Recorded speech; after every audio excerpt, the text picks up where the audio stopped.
from Palm Desert, California.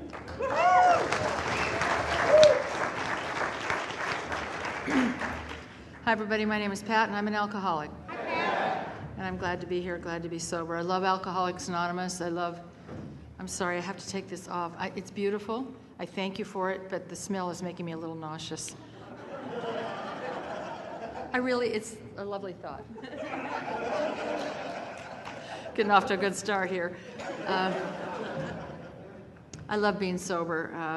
I love the way that I get to live my life today. I came to Alcoholics Anonymous because I couldn't stand the way I was living my life. We were talking in the car on the way over here about, I made the comment that I didn't really have any good days drinking. And I had days where I thought I was doing social drinking, but my drinking was terrible from the very beginning. I got drunk the first time when I was 13 years old. I was at a party, people were drinking, so I drank. I just wanted to fit in with them, and I more than fit in, you might say. It happened to be rum and Coke. I drank, I don't know how much. When you're 13 and you never drank before, I don't think it takes much. But however much it took, I drank that much and then some, which is pretty much how I drank until I came to Alcoholics Anonymous. I got drunk that night, and the magic happened for me that I assume happened for you if you're sitting in this room, and that is it changed how I felt. It changed how I felt about me, and it changed how I felt about you. I've always described myself as being incredibly shy. In Alcoholics Anonymous, you call that self-obsession. I like shy better. Shy implies it's not my fault, I can't help it, but I am self-obsessed. And when I drank that rum and Coke that night, it went away. I felt great. I was able to talk to people. I said funny things that made people laugh. I could dance. I don't know if I could dance. I danced and felt like I was, the best dancer there, and it was magic. I blacked out. I passed out. And I woke up in bed the next morning with the Marine that I didn't know. Now, that was a little bit more than I meant to do that night. The girls in my crowd were not behaving this way, and I was embarrassed and ashamed. I was terrified I'd get pregnant. Imagine the bad feelings a girl might have under those set of circumstances, and I had all those bad feelings. But I drank again at the very next possible opportunity without a second thought. I was willing to pay the price, evidently, from the gate to drink. For a while, I was a periodic, mostly because of my age. I didn't have access to alcohol every day, but I found the people. We're like magnets to each other, I think. I don't ever remember asking anybody for this information, but I became possessed of the knowledge of the one store in Newport Beach, where I grew up in California, that would sell to minors out the back door. I somehow came in possession of a phony ID that said I was, 35 or something, and every time I drank, that first night sort of set the tone for how my drinking career was going to go. When I drink, as I like to describe it, is I become friendly. And I developed a reputation in high school for being a friendly girl, and that's not really how I wanted people to think about me. I wanted to be admired and respected. I meant to grow up and get married and stay married to that guy forever. I meant to live a decent life, and I'm 13, 14, 15 years old, and I kind of know it's not going to happen for me. I did get married when I was 18 because somebody asked. I have searched my heart over the years, hoping there was a deeper, better reason in there, and there just simply is not. He was a very nice man, boy, whatever, and deserved a lot better than what he got. We were married for 6 months, and I left him with virtually no explanation because I had no explanation. I can see today very clearly that, I've told this story different over the years. I used to say, well, we were just too young and immature. We should never have gotten married. And then, I was sober a few more years, and I said, well, he was probably fine. I was way too immature for sure. But I've come to believe the longer I'm sober, the reason I left him is I needed to drink more than we were ever going to be drinking in that marriage. We were a young married couple. We didn't have much money, and we would get together with 2 or 3 other couples with one bottle of wine, which we would mix with 7-Up or something. This is like a crime, I think, but whatever. And so we'd mix it with 7-Up so it would stretch for all of us. And I can see today all that did is set off the craving in me. I needed to drink more.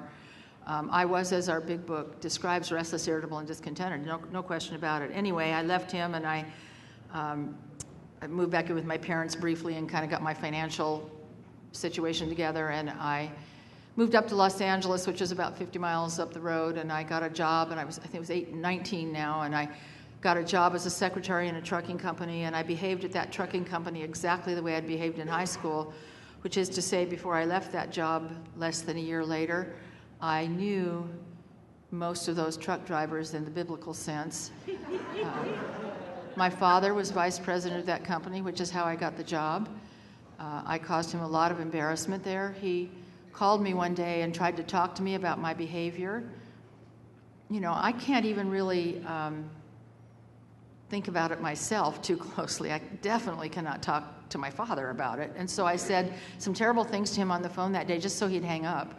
And the end result of that conversation is I quit the job, and I didn't talk to my father again except when absolutely necessary at weddings and funerals until I got sober in Alcoholics Anonymous and made amends to him. It was actually the first amends I made. And as a result of that, we had a good relationship until he passed away. You gave me back, you know, my father, essentially. Anyway, I left that job, and my career, I was a very good secretary. I never had any trouble getting a job. I had excellent skills. When I kind of peaked in my career when I was about 23. I was working as a legal secretary. I was making really, really good money for somebody that age. Had obviously a good future in that field. And I got sober when I was 30, almost 31 years old. And the job I had then was I was working as a clerk in a YMCA. And my job pretty much consisted of, if you were a member of that Y and you came in to pay your dues, I'm the person who wrote the receipt, and I was barely hanging on to that job by the skin of my teeth. So here's how my career would go. I'd get a job, never have any trouble getting a job. I'd get the job. I'm new on the job, so I'm nervous. I want to make a good impression. I always wanted to do a good job, and so I keep my drinking separate for a while.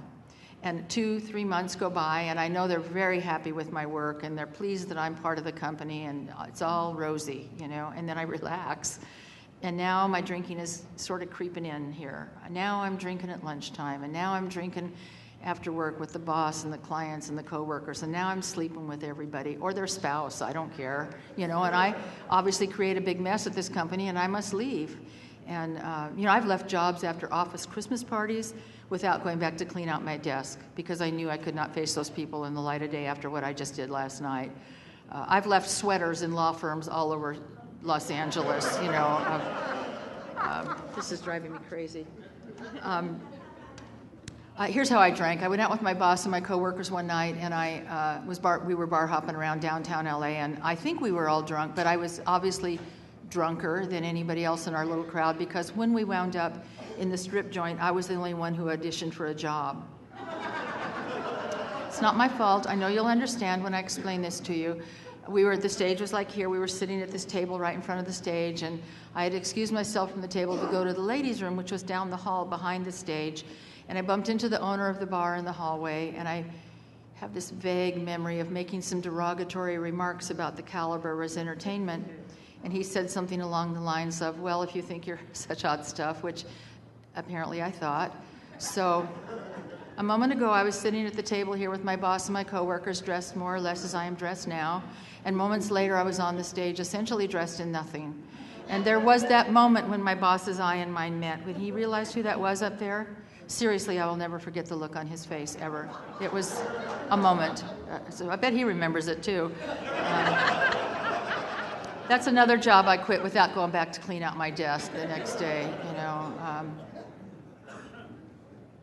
Now, when I came to the next day after that event, I was appalled. I mean, a strip joint. I actually got up, and I can't believe I did that. That is so tacky. I can't even believe I did that. But it gave me ideas. This is when go-go dancing was sort of a thing, and I thought, well, in my mind's eye, go-go dancing seemed classier than stripping. Let's be clear here, it's not. But I convinced myself that it was. And so I actually went and got a paid job as a go-go dancer. There were, at the time, a lot of nice clubs on the Sunset Strip had dancers. I did not work there. My first job, paid job as a dancer, was in a club on Whittier Boulevard in East Los Angeles. I never met anybody there who spoke English. I have no idea how I got the job or for that matter, what I was even doing there. But I got hired and worked there for a while and then moved uptown. I say uptown because they spoke English in the next place, and that seemed uptown to me. This next place was on the outskirts of Chinatown in downtown LA, which is another way of saying it's on the outskirts of Skid Row, because they come kind of close together there. And I met the man who was to become my second husband there at Nick's, where I was working as a dancer. He was a customer who clearly recognized talent. I can't even say. I'm not much of a dancer, really. And anyway, he's like the most unsuitable man in the state of California for me. So, of course, we moved right in together and eventually did get married. We went to Las Vegas to get married. We got married by a judge who was wearing his bedroom slippers. That's pretty much all I remember about that event.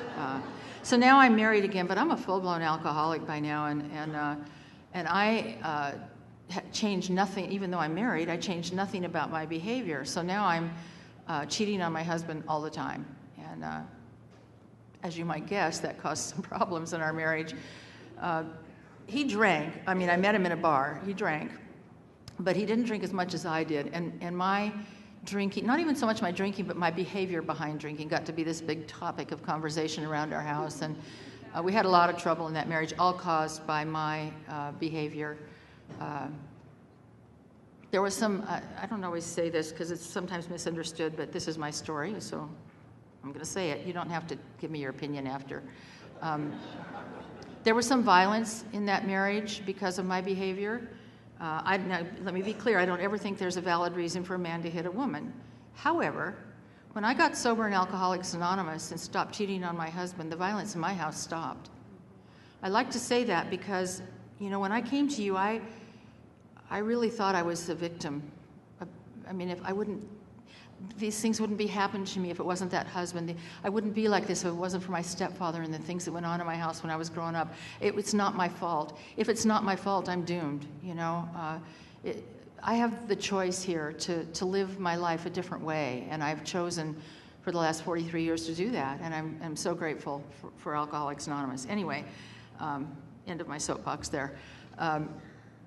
So now we're married and things are bad, and he was a gambler, so he was gone a lot at night at the racetrack and poker games or wherever gamblers go, and that was just fine with me because by now I just want to drink. You know, when he was there, I felt like I needed to make it like we were home for an evening together. I felt like I needed to make it look different than what it was. You know, when he was there, for example, I would go in the kitchen and you know, there's the glass, and you put some ice, and scotch is my drink of choice, although I'll drink anything and pretty much have. But so ice, scotch, and then there's some water. There's kind of a right color a drink should be. I'm not really sure what color that is, but I know that it exists. And then the really hard part is you go out in the living room, you've got this drink in your hand, and there's a reasonable period of time that this drink should last. There isn't a person in this room except the Al-Anons who know what period of time that is. I mean, let's face it. And so it just seemed very stressful to me, you know. So when he was gone, I would just take that bottle of scotch, put it on the table by where I sat, and drink. I mean, I used a glass. I'm not like a common drunk, but you know, I drank. And I played those sad records over and over and over again. My personal favorite was Ray Charles' Born to Lose. Oh, I'd play it and cry and feel sorry for myself and play it again and cry some more. And my downstairs neighbors actually said to me one time, could you play something else once in a while? We were really getting sick of that one. Sometimes I'd call people on the phone. If you're a phone caller, you know that these ideas to call somebody never happen at 7:30 in the evening. It's always 2 or 3 in the morning and completely inappropriate people. My personal favorite was a boyfriend I had when I was 12. I have no idea where this poor man is living now, so I wake up, you know, a number of other people in my quest to find him, and I found him. And I'm pretty sure he and his wife were happy to hear from me, although he never called back. My mother would always take those drunken middle of the night phone calls. Always. She would always try to say something that would change the course of my life, essentially, not knowing that there really was nothing she could say to me when I was in that state of mind and body. But she always took those calls. And I'll tell you, if I got nothing else out of sobriety but the fact that I am sober and I stopped tormenting my mother, it would have been enough, seriously. But of course, I got so much more than that. I went through my mariachi phase, as I like to call it. I discovered this mariachi band, this bar in San Juan Capistrano, which is not around the corner from Los Angeles. It was like at the time, maybe an hour and a half drive, that had this mariachi band that played there every Thursday, Friday, Saturday, and Sunday night. And they played there those nights, and they stayed each night in a local motel. And then on Sunday night, when they finished, they drove back to Tijuana, presumably to their wives and many children. I don't know, because none of them spoke English. But somehow I discovered this place, and I became sort of I became a groupie to this band, this mariachi band. And so every Thursday, Friday, Saturday, and Sunday night, there I am.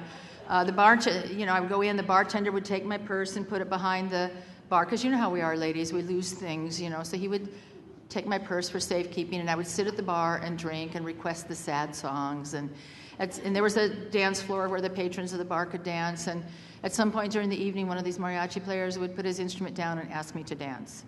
And I can remember moving around the dance floor with this guy, thinking that all of you, the other people in that bar, are looking at me with awe and admiration, thinking I must be somebody because I seem to know the band. I knew the band. I knew the whole band. I'm sure you were looking at me. I do not think awe and admiration had any part of your thoughts in looking at me. I went there every Thursday, Friday, Saturday, and Sunday night for I don't know how long, the better part of a year, I think, but I really don't know. I was in blackout so much. I know things happened, but I don't know time frames. Was that before this, or was that after? I love speakers who say, and then in 1952, I think it was a Tuesday. I don't know. It happened. I can't say exactly when, but I was sober about 10 or 15 years, and I got asked to speak at a meeting not far from that bar, and I got down there really early. I had some time to kill, and I thought, I wonder if that place is still there. And so I drove around. I found it, and it was dark. It was nighttime, and I parked my car across the street. I could just sort of see through the crack of the door a little bit. I just sat in my car for a few minutes thinking about it, and I couldn't remember one happy time in that bar. I couldn't remember one really great evening, one really great laugh, one really wonderful dance. Every memory I could conjure up of that place was kind of awful, really, really awful. And yet I went there every Thursday, Friday, Saturday, and Sunday night for maybe the better part of a year. That's what alcoholism does to me, I stopped going there. I don't know why. I am assuming that something happened by my ever-diminishing standards that was so terrible that I just couldn't go there anymore. But mercifully, I do not remember what that was. So I'm in this terrible marriage with this guy, and we're fighting all the time. And one night, he was gone one night at the track, and I called Alcoholics Anonymous. I was drunk, and I called Alcoholics Anonymous. I don't know why I called that particular night, but I called. A real nice man answered the phone, and told me a lot about himself, asked me if I was having a problem with alcohol. I said that I was, and I started to cry, and I was embarrassed about crying, but I was drunk enough that I stayed on the phone, and he talked to me quite a while. He wanted to send some women to my house, and I said, oh, no, thank you. I don't think I'm that bad, and he seemed to understand, and he said, do you think you could not take a drink tomorrow and go to a meeting tomorrow night? And I said, yes. Now, actually, I doubt very much I cannot drink tomorrow. I drink every day now, but obviously yes is the right answer here, so you bet, He gave me an address. I wrote it down. We talked for a while longer, and when we hung up, I continued to drink, of course, until I passed out. I came to the next morning, and I remembered making the call, and I remembered parts of the conversation, enough of it, and I found the piece of paper with the address. Now, in the light of day, I thought I'd been a little premature about calling AA. I was pretty sure that 30 was too young to be an alcoholic, which is a funny thing to say in AA today. But then 30 was considered one of the young people. But I couldn't get it out of my mind all day. I just could not stop thinking about that meeting that night. And I heard myself say to my husband while we were eating dinner, I'm going to a meeting of Alcoholics Anonymous tonight. He said something like, whatever. We weren't getting along at all. He went off to wherever he went, and I went to my first meeting of Alcoholics Anonymous. I had no idea what was about to happen to me, no idea whatsoever. It was a speaker meeting in the basement of a church in Santa Monica. There were probably 300, 350 people there. It might as well have been 30,000 people. I saw you all walking down the steps, into the room, and I thought, there's no way I can get out of this car and go down there. I mean, how everybody's kissing and hugging and laughing, and I can't do it. But somehow I got out of the car and I went down those steps. And there was a man standing at the door who put out his hand and said, "Hello, my name is Clint. Welcome to Alcoholics Anonymous." I think it's the single most important thing anybody does in a meeting. He later became a dear friend, but boy, that night I was terrified. I went in the room. Now, it was an 8:30 meeting, so I got there at 8:28. I didn't drink that day. The guy on the phone said, "Don't drink," so I didn't drink. I drink every day. I'm drunk every day. Usually by 8:28, I'm already drunk. So I was not feeling very well that particular night at 8:28 when I walked in that room. After he shook my hand and I went in the room and I stood there, and a man came out of the crowd and asked me if I was new, and I couldn't imagine how he knew that. Could have been the clothes I was wearing. It could have been the sweat that was pouring off of me on a not very hot day.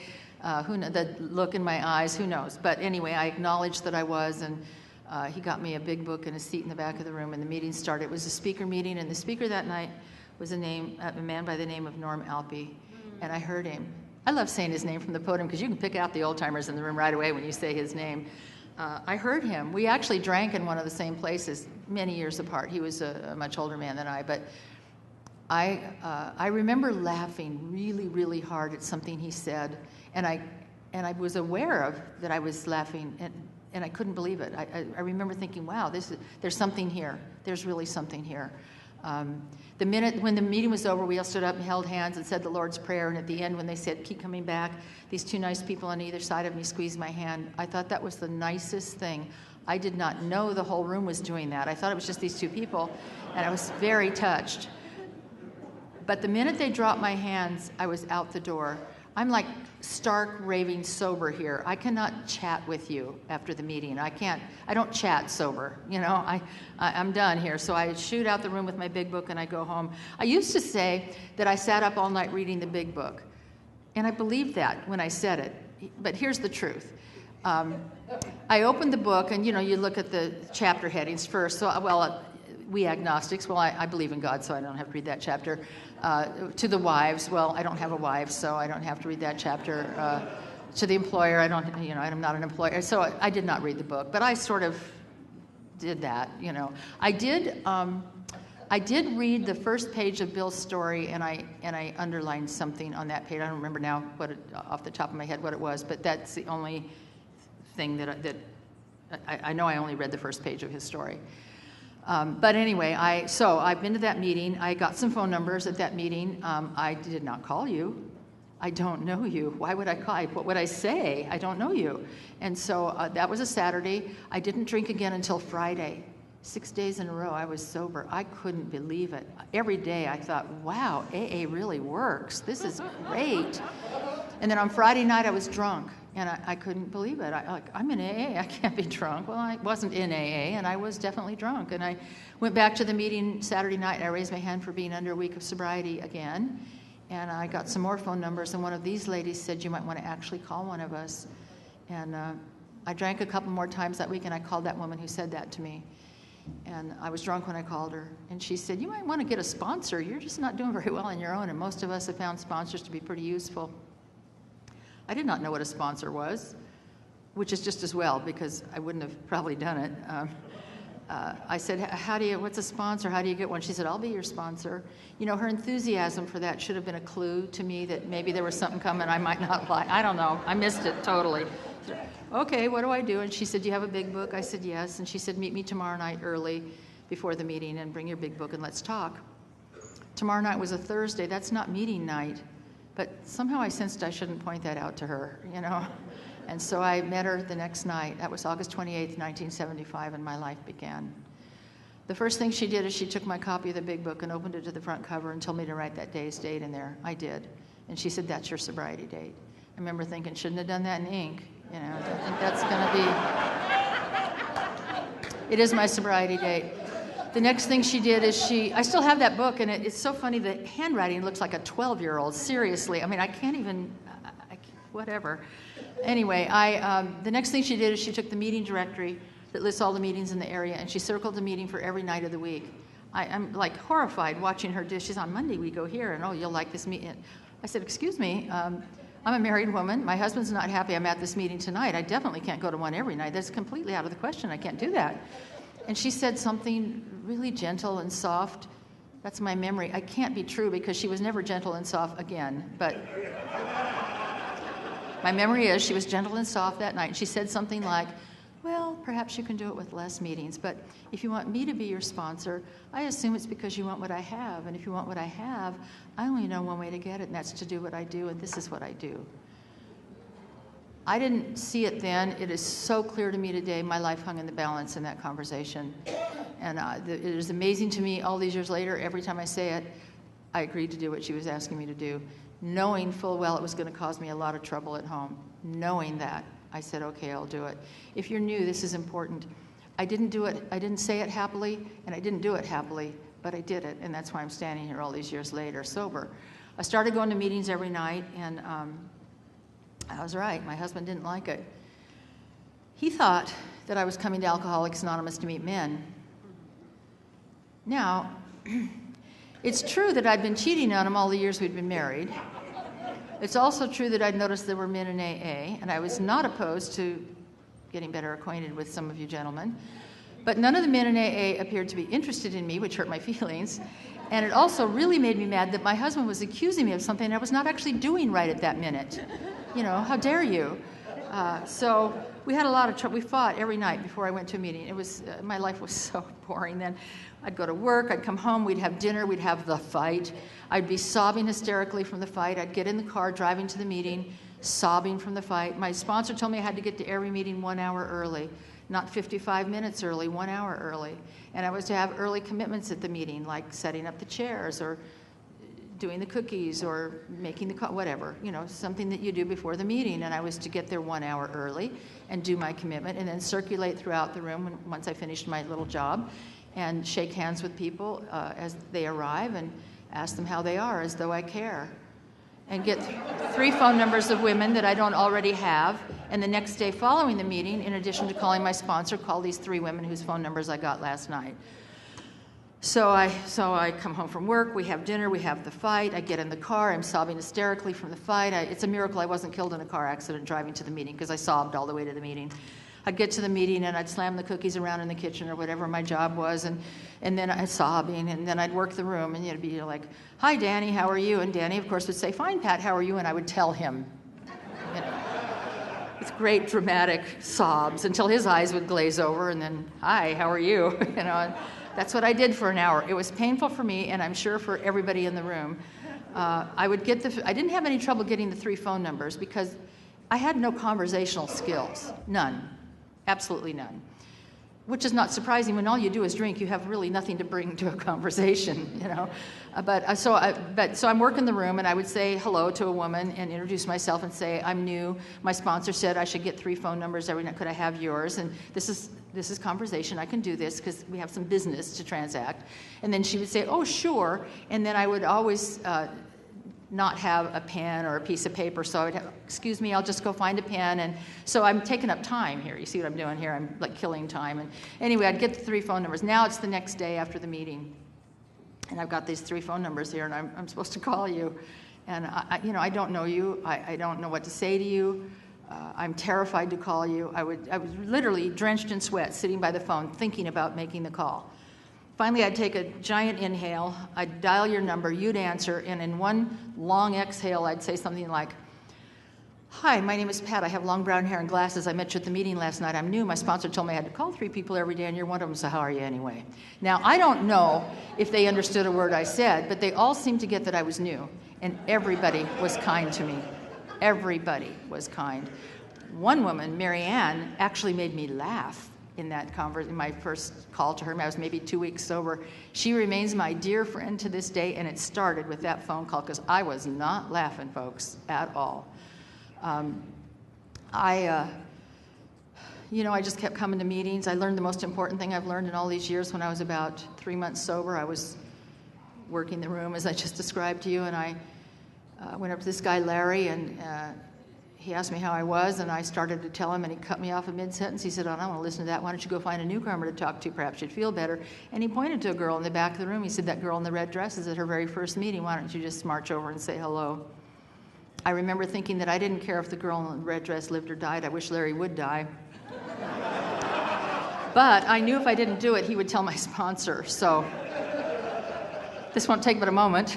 So with this strong urge to help the newcomer, I went over to the girl in the red dress, and the girl who had 12-stepped her, who I knew, said, "Oh, Pat, I've been waiting for you. This is this girl's first meeting. She had this big fight with her husband about coming to AA, and I knew that you were the exact right person to talk to her." I don't think so. I think I'm maybe the worst person in the room. I fight with my husband every night before I come to the meeting. I have nothing to share here of value. I kind of overlooked that I was sober 3 months. That was sort of valuable. Excuse me 1 minute.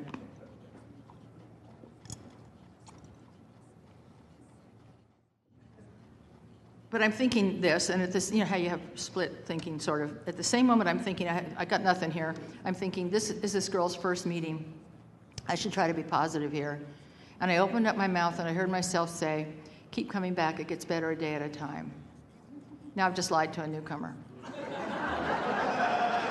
I don't say that it's getting better at all. But I had a spiritual experience that night, honest to God spiritual experience. I know I didn't talk to this girl for more than 10 seconds after that. But I turned and I was walking. There was a center aisle in the room. I was walking back down that center aisle, and it's like God reached down and sort of tapped me on the head. I stopped dead in my tracks, and I realized it was the first time in that 3-4 months, whatever it was, that I was sober. In that hour period of time, from the time I hit the door of the meeting hall until the meeting actually started, that I was there and I wasn't crying. And the reason I wasn't crying was for this brief little nanosecond, I tried to say something positive to somebody who was newer than me, and I felt better. It turns out when I'm thinking about you, I can't be thinking about me at the same time, and every time I do that, I feel better. I would love to tell you from that moment to this, I've happily worked with others. That would be a lie. But it worked that night, and it works right up to this very day. You know, it is always the thing that saves the day for me. Let's see, where am I going here?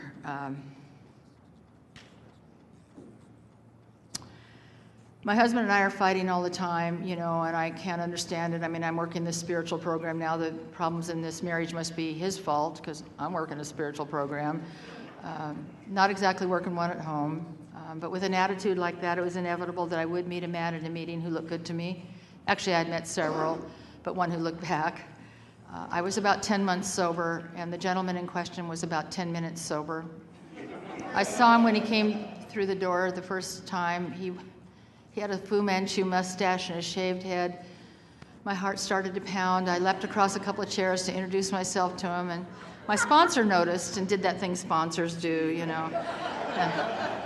So I go over to her, and she said, "Let's not forget, Pat, you're a married woman." I go, "Yeah, but I'm real unhappy."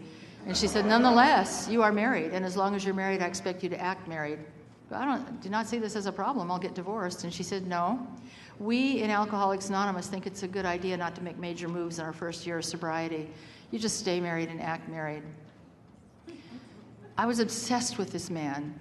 Why would God get him sober in my home group if he didn't mean for us to be together? So we began what I now refer to as the death dance. It starts with, if you've been in AA for 2 or 3 months, you've either done this or seen it done. It starts with deep, meaningful glances at each other across the room. And then we're sort of brushing up against each other in the coffee line. And then he's walking me to my car after the meeting. And then I'm parking further and further away from the meeting. And it's a teensy bit complicated to actually get together. I mean, I'm a married woman. Obviously, we're not going to my place. He's a newcomer. He does not have a place. But we are very resourceful people. We can make anything happen. And if you really try, you can almost convince yourself it's God's will. That part's a little harder, I'll grant you. But so I was at the time working at a record company in Hollywood, and he was very conveniently also working in Hollywood at a porn bookstore. You cannot make this stuff up. You just can't. So I arranged this long lunch hour at work one day for this friend at work to cover for me, and he didn't have a car either, so I picked him up at the bookstore, and we went to a motel on Sunset Boulevard, and let's just say we got to know each other better. And I dropped him off at the bookstore later that afternoon. I was in the car driving back to my office, And it occurred to me in the car that I was 10 months sober and I was living exactly the way I had always lived. I'd been sitting in meetings for 10 months hearing you say pretty much every night that I was going to have to change everything about the way I'd been living my life, or I was probably going to drink. And I knew for me, for this alcoholic, this was going to be the big make it or break it. I knew that if I did not find a way to stop living that way, I was never going to be able to stay sober. I was terrified to tell my sponsor what I'd done because she had been quite clear in her direction.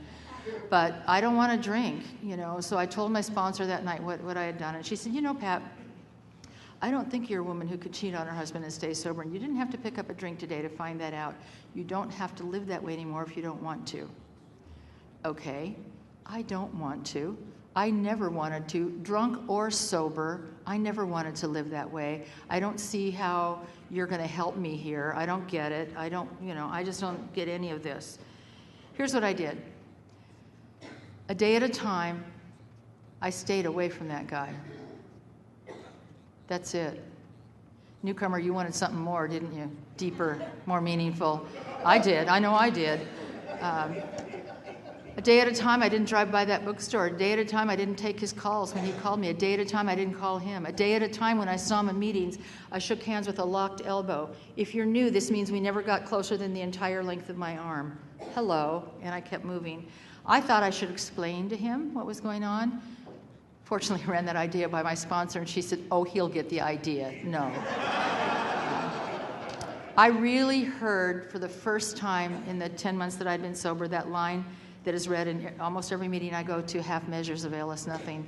And I knew for me this was going to be the big make it or break it. And so I did it 100% her way. Now, the obsession, of course, passed, because obsessions always pass. But the really good news is that I don't live that way anymore. Now, I realize I'm 74 years old, so my opportunities are lessened, but I haven't lived that way since then, just to be clear, okay? I said that a few months ago. I thought, God, people are looking at me thinking, well, of course you don't, whatever.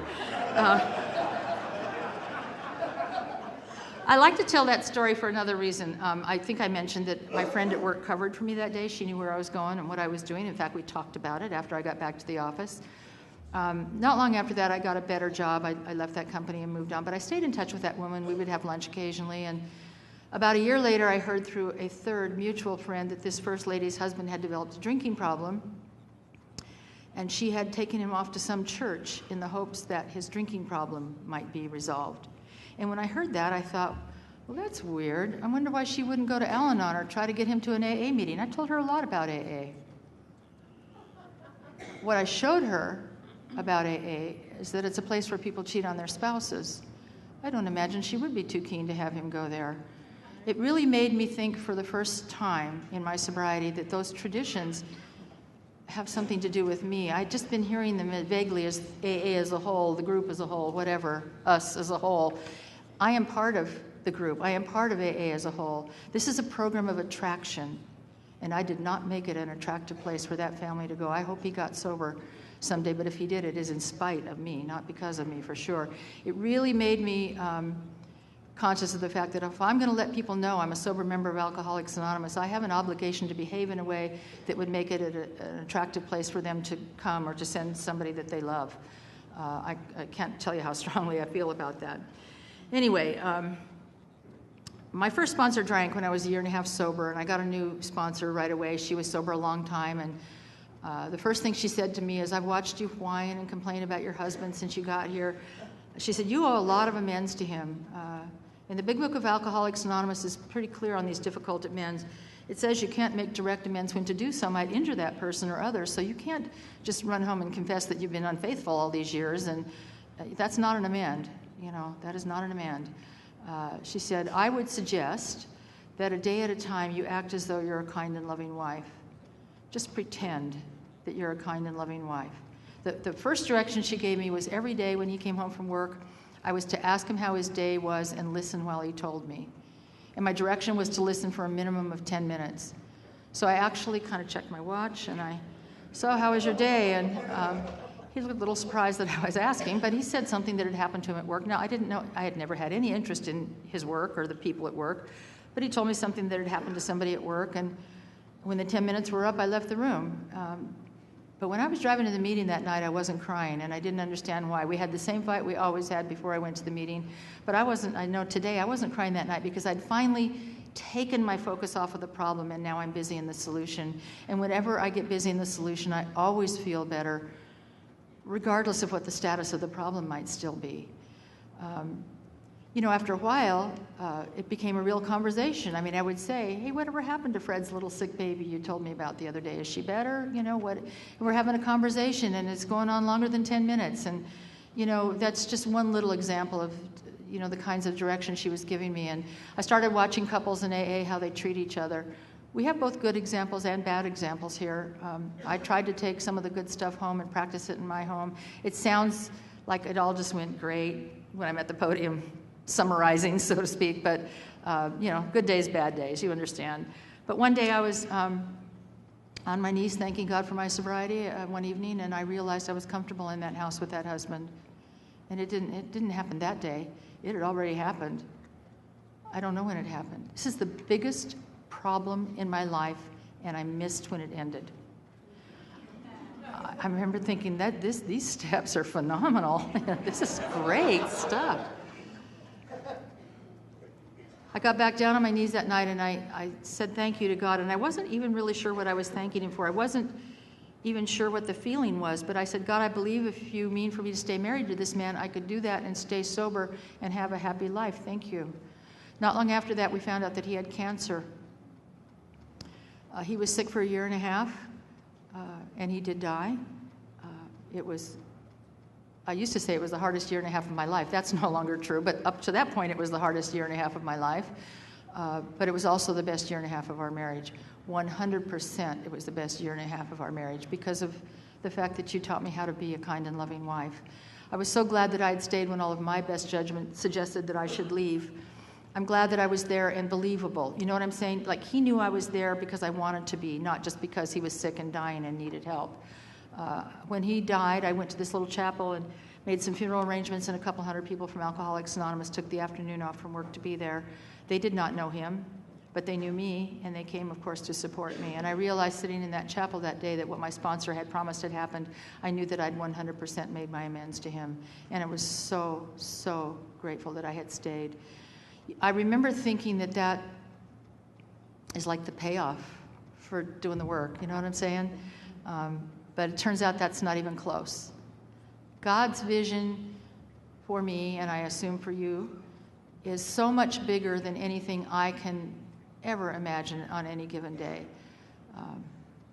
After he died, I started dating a sober member of Alcoholics Anonymous, a man that I'd known for the 3 years that I had been sober. He had been my friend for 3 years. That was new to me. I never dated a friend before Vince. Every relationship I ever had before Vince was, I meet a man, we have sex, and then maybe have a relationship. Vince had been my friend for 3 years, and we started dating, and we fell in love, and we got married. And we had almost 30 really, really, really great years together. He passed away a number of years ago, and my heart broke. But here's the importance of a home group. I was in the middle and had been in the middle of the same home group for however many years that was, 30-some years, and 33 years, I guess. I don't know, whatever. I'm bad at math. I have to take my shoes off to figure this out. So a number of years. And they surrounded me. They walked me through it. They just walked me through it. And I stayed sober. I continued to sponsor women. After Vince died, 2 or 3 months went by, and I realized that not a single one of the women I sponsored had a single problem. And I thought, that can't be right. I realized that they didn't want to bother me, And so I kind of gathered them together and said, okay, I get. I mean, they were calling me, but they were talking, what can I do for you? Which is great. I love that. But I said, I need to hear about your stuff. And no, you're not bothering me. I need to be bothered. That's the thing that keeps me going, And so sadly, they all started bothering me again. Something else happened after he died. About 3 months after he died, I realized that I had stopped praying. And when I realized it, and it wasn't like that I just stopped yesterday, I hadn't been praying in quite a little while. And I thought, that's not good. I need to pray. And I got down on my knees, and I could not pray. I just couldn't. There was nothing there. And I shared about it in my women's meeting that night, and a woman in the meeting said, do you think that you could make a commitment to us, to this meeting, that you would read the 24-hour-a-day book or daily reflections, one of those, every day? And I said, well, yeah, I could do that. And she said, why don't you just do that? I said, okay. Now, I've asked for help.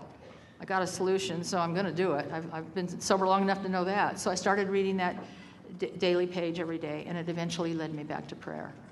The reason I like to tell that is, I'm glad that I didn't think, oh, God, I'm sober 30 whatever years.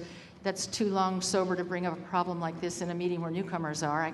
I'm glad I didn't think that. I'm never sober too long to come to you for help. I hope I never think that, oh yeah, I can't bring that to you.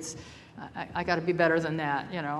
No, I'm an alcoholic. I always need your help, and I know where to come to get it.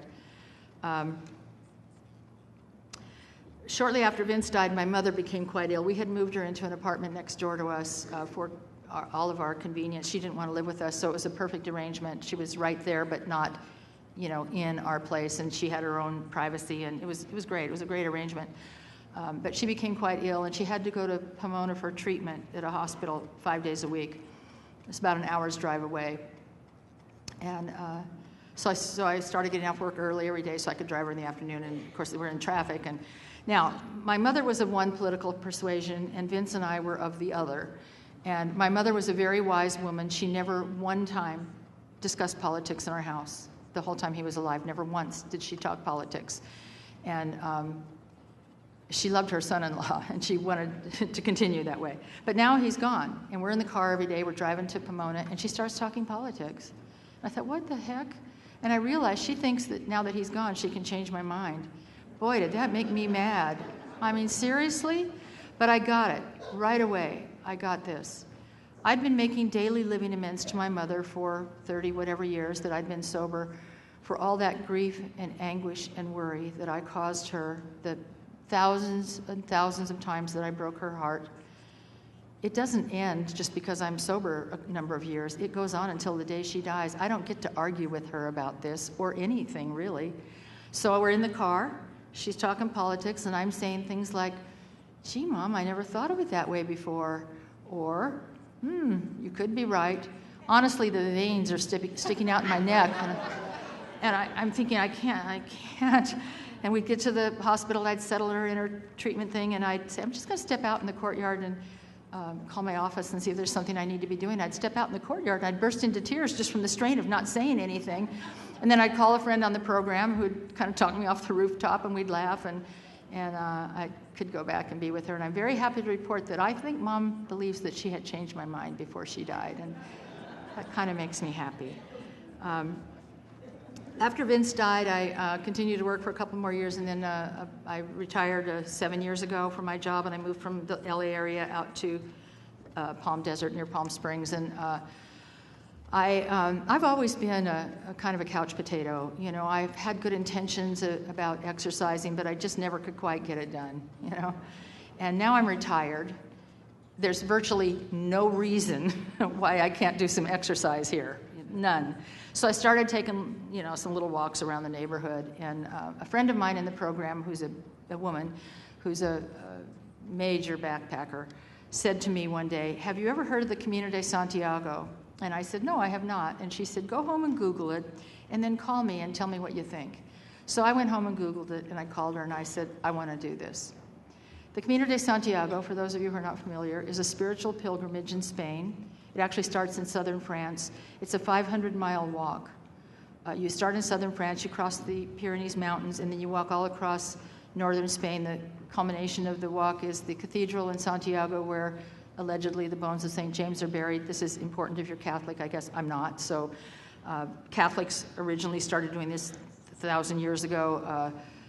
Many people now do it for a spiritual, non-Catholics as well, do it for a spiritual experience. I started reading people's blogs and books of people who've done it, and virtually everybody talks about this spiritual experience they have, when they get to the cathedral. I want that. I so want that. So I say to Linda, yeah, I want to do this. Now remember, I've taken little walks around the neighborhood. And she said, okay, Pat, and we're going to do this a year from the date that we're talking. And she said, you're going to have to train hard. I will train you, but you're going to have to train hard. We're going to be walking 15 to 20 miles a day, every day, for over a month. Okay, yeah, I want to do it. So we go out for our first day of training. We went on maybe a 2-mile walk. In my defense, it was a very hot day.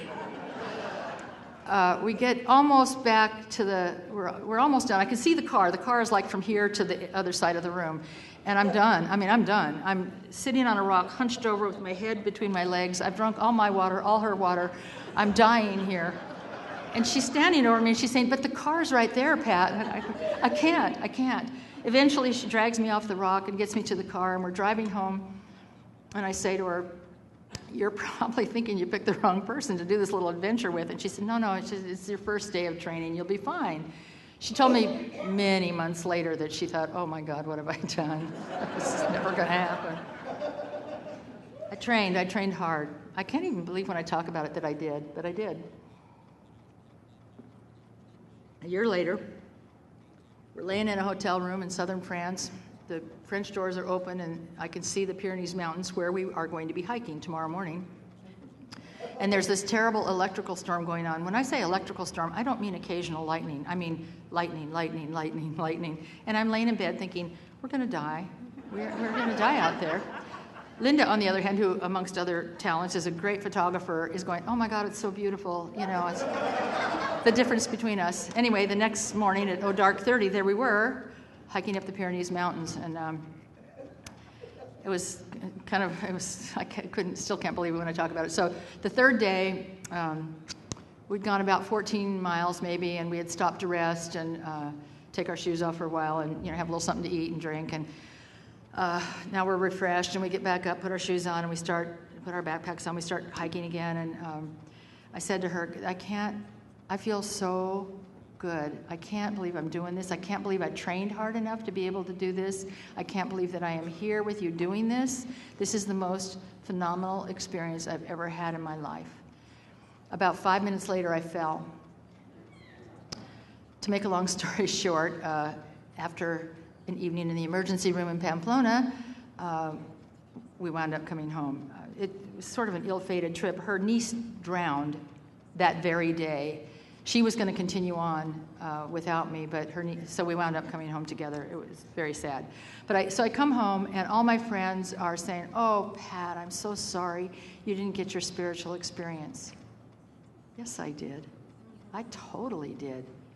You know, it turns out, I should have known this, you can't plan when you're going to have a spiritual experience. I mean, I should know that, right? I totally had a spiritual experience there, you know, and I would have missed it. You know, I am a person who never really, I had always dreamed about doing things and never did anything. I read the books, you know, I made the plans, but I never actually did anything. What that whole event, if you want to call it that, did for me is it gave me this unbelievable love for hiking. I hike almost every day, and I love it. And I can't even, when I say those words, I can still hardly believe it, you know. My life is good. My life is full. I have a lot of friends. When I retired and moved to the desert, you know, it was kind of like being a newcomer again. And you know, I'd been in the same home group for 30-some years. It was scary to move away, but I already knew before, because I'd visited many times. I knew 3 meetings for sure that I was going to go to regularly, and I still go to those same 3 meetings every week for sure. Because I know for me, I need to have regular meetings. I need to have commitments at meetings, or it'd be too easy for me to say, oh, well, I don't feel good. I feel a little tired tonight. I won't go tonight. I'll go tomorrow. And I'm not going to go tomorrow. When I say that, I'm not going tomorrow. You know, I need to be committed.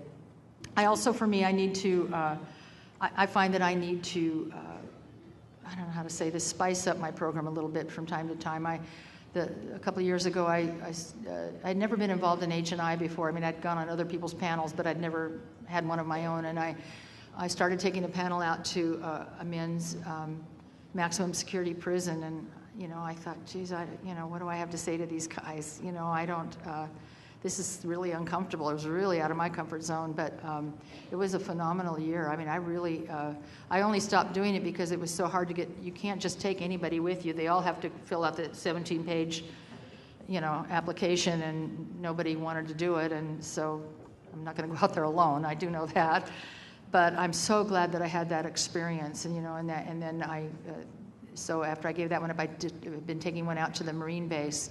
They're all young Marines. Most of them are mandated to be there by their commanding officer. So there's a lot. It's like being at a treatment center, kind of. They don't particularly want to be there, but every once in a while you see the spark. And we just saw one of those guys take a year sober a few weeks ago. It's so that kind of thing sort of sparks my enthusiasm. I've never lost my enthusiasm for AA, but I've watched people who have, and I don't want to be one of those people. So I'm very glad to be sober. I'm very glad to be here amongst some old friends and make some new friends. Life is good. If you're new, I welcome you to Alcoholics Anonymous. I do hope you stay. Thank you.